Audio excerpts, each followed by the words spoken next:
अस्सलामु अलैकुम वरहमतुल्लाहि वबरकातुह। इस शॉर्ट क्लिप के अंदर मैं मुख्तसरन ये बताना चाहता हूँ कि तखरीज हम किन किताबों से कर सकते हैं, क्योंकि ये सबसे अहम सवाल है कि तखरीज किन किताबों से की जा सकती है और तखरीज किन किताबों से करना जायज़ नहीं है। तो बुनियादी सवाल जो पैदा होता है उसका जवाब मैं दे दूँ। ये मैं वाइट बोर्ड में लिख रहा हूँ कि हम तखरीज किन किताबों से कर सकते हैं। देखिए, जो तखरीज हम करेंगे उसके लिए जो हदीस की किताबें हैं उनकी जो मोटी तकसीम है वो इस तरह से की गई है कि हदीस की किताब या तो गैर मसादिर असलिया होंगी या मसादिर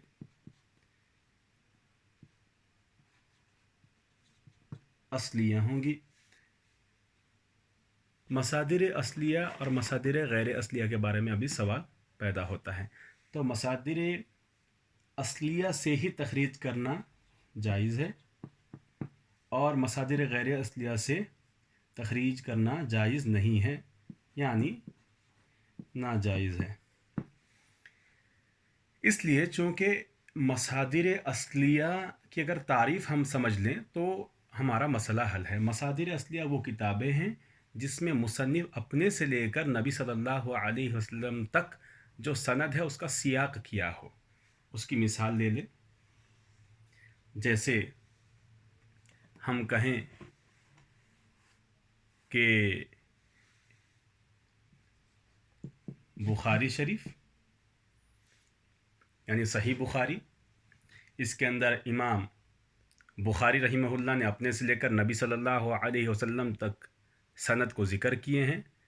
बहरहाल उसमें जो तालीक़ या मुअल्लक़ात का जो बाब है वो बड़ा वसी बाब है। मुहद्दिसीन इसके बारे में तवील कलाम करते हैं कि बुखारी के अंदर जो मुअल्लक़ात हैं यानी जो मुअल्लक़ रिवायत हैं जिसमें इमाम बुखारी अपने से लेकर एक दो वास्ता या तीन वास्ता या कई वास्तों को हज़फ़ कर दिए हैं, तो उसका क्या मंशा है। तो ये एक अलग बहस है जिसके बारे में दारुल हदीस के अंदर बड़ी बहसें हुआ करती हैं, लेकिन अभी हमारा वो मौज़ूए बहस नहीं है, इसीलिए हम उसे नहीं छेड़ते हैं।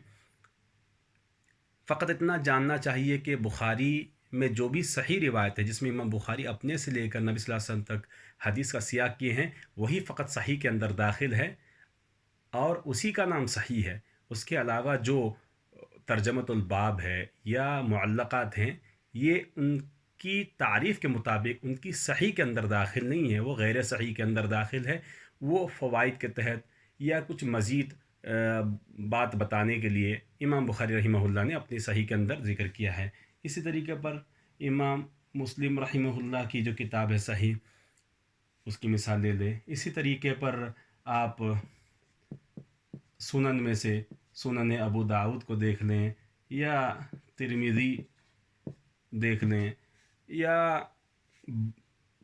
सुनन सुनन बैहक़ी देख लें। तो ये तमाम किताबें जो हैं ये मुस्नद किताबें हैं। तो इन मुस्नद किताबों को हम मसादिर असलिया कहते हैं और गैर मसादिर असलिया यानी इन किताबों से या और दिगर किताबों से अख़ज़ की जाने वाली अहादीस जो हैं अगर कोई किताब में मुरतब कर दी जाएँ तो उन किताबों को कहते हैं गैर मसादिर असलिया, यानी वो असल किताब नहीं है बल्कि किसी और किताब पर एतमाद करके इमाम या कोई मुहद्दिस या कोई मुसन्निफ़ ने हदीस को नकल कर दिया हो और सनद को हज़फ कर दिया हो। जैसे कि मिशकात है, जैसे कि रियादुस्सालिहीन हो है, मिशकात है या रियादुस्सालिहीन है। तो हम इन जैसी किताबों को गैर मसादिर असलिया कहते हैं, यानी उन किताबों से हम क्या नहीं कर सकते, हदीस की तखरीज नहीं कर सकते। अब सवाल ये पैदा होता है कि मिशकात का हवाला लोग देते हैं। असल में मिशकात का हवाला वो लोग देते हैं जो फ़न तखरीज से वाकिफ़ नहीं हैं, इसीलिए इसका ध्यान रखना चाहिए اہتمام کرنا چاہیے کہ کن کتابوں سے ہم تخریج کر سکتے ہیں۔ حوالہ مشکات کا کافی نہیں ہے، اس لیے کیونکہ مشکات کی جو احادیث ہیں ہو سکتا ہے کہ اس کو مصنف نے یوں ہی لکھ دیا ہو، اور اس کے متعلق یہ بھی ایک اشکال پیدا ہوتا ہے کہ مشکات کے اندر سند کو ذکر نہیں کیے، حذف کر دیے ہیں، صحابی سے روایت کو نقل کیا جاتا ہے رضی اللہ عنہ، تو ایسے میں ہم تخریج کا عمل انجام نہیں دے سکتے، کیونکہ تخریج کے اندر جیسے کہ پچھلی جو کلپ تھی اس کے اندر ہم نے وضاحت کے ساتھ بتلایا تھا کہ تخریج تبھی ہم کر سکتے ہیں، تخریج تبھی کر سکتے ہیں جب ہمارے پاس سند ہو، چونکہ سند کے بارے میں بھی ہم کو کلام کرنا پڑے گا، سند میں جو روات ہیں ان کو ایک فہرست میں یا ایک قائمہ بنانا پڑے گا، ایک جدول بنانا پڑے گا جس میں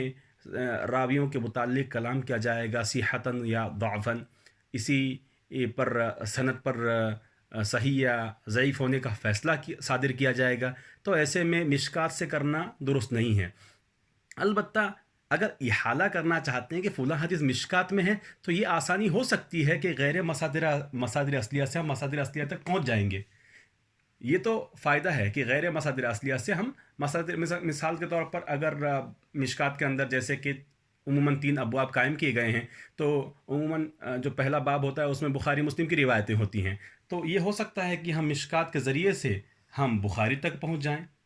یہ اور مسئلہ ہے، اگر مشکات کے ذریعے سے بخاری تک پہنچنا ہے اور بخاری ہی مقصود ہے تو مشکات کو کیوں ذکر کریں گے؟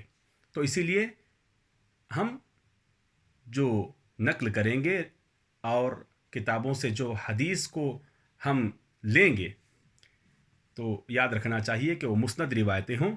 بس اسی کے ساتھ اس کلپ کو ہم ختم کرتے ہیں، اور اگلی کلپ میں انشاءاللہ مزید چیزوں کے ساتھ آپ کی خدمت میں حاضر ہوں گے۔ والسلام علیکم ورحمۃ اللہ وبرکاتہ۔